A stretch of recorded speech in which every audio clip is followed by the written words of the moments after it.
Bonsoir, je suis Madame Ouedraogo Sylvie. Je suis de la paroisse Notre-Dame des Apôtres de la Padoue, CCB Saint-Marc.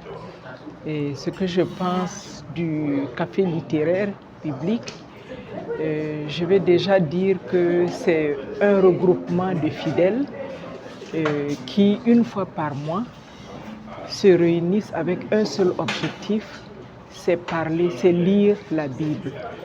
Donc ces fidèles-là se rassemblent et étudient un livre.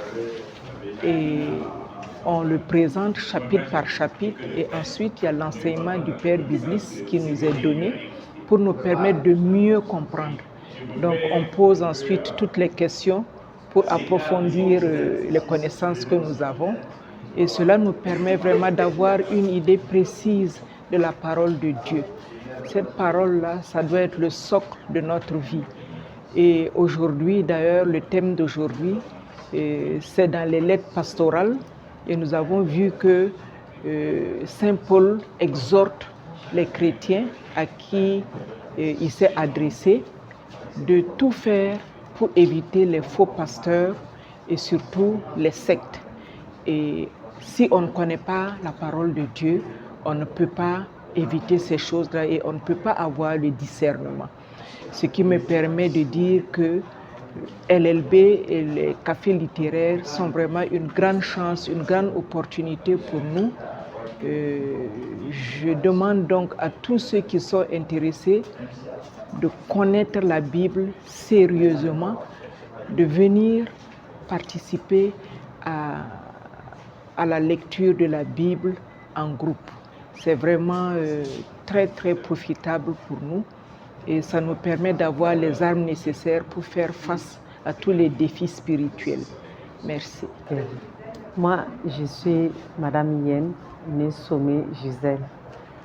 Je fréquente la paroisse Jean 23. Bon, le café littéraire, ça fait du bien. C'est une sœur qui m'a invitée à venir.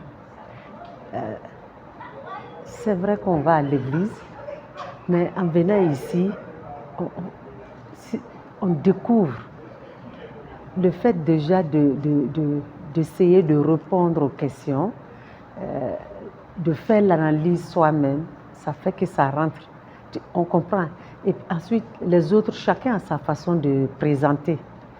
Et dans ce que les autres présentent, on capte quelque chose. Et le Père, l'exposé du Père est spécifique. Ça rentre dans les détails que tu n'apprends. On n'apprend pas ça à l'église, enfin, pendant la messe ou l'homélie. Donc ça, on apprend quelque chose. Et souvent, à l'église, pendant l'homélie, je me rappelle des commentaires du prêtre, des questions qu'on a posées parce qu'on n'a pas compris. Et ça aide. Et il y a une ambiance conviviale quand même, qui fait que tu sors de ta solitude, tu viens, tu rencontres des gens et ça éduque aussi. Et ça, moi j'apprécie. Et par exemple, tu es toute seule, tu es dans la solitude, au lieu de vadrouiller à autre chose, dans l'alcool ou dans le commérage. Ici, tu trouves un cadre pour t'élever spirituellement.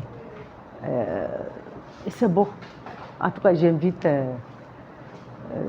toute personne qui se sent seule, isolée, qui se dit « Ah, je n'ai pas d'amis » ou qui a des déboires à gauche à droite, de venir là.